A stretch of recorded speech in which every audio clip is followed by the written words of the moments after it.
బ్రహ్మంగారి కాలజ్ఞానం నిజమవుతుందా? ప్రపంచ వినాశనం తప్పదా? కలిపురుషుడు జన్మించడం సాధ్యమేనా?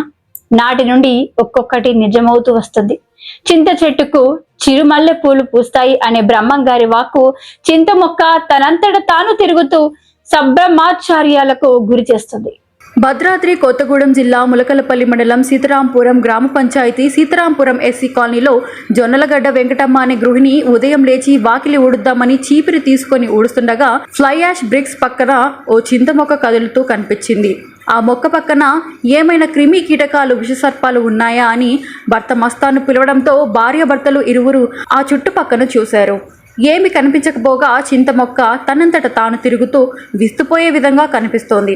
ఆశ్చర్యానికి లోనైన దంపతులు స్థానిక ప్రజలను పిలవడంతో వారు చూస్తూ దేవుడా ఏమిటి ఈ వింత అని ప్రజలు మాట్లాడుకోవడం ఆశ్చర్యానికి గురిచేస్తుంది.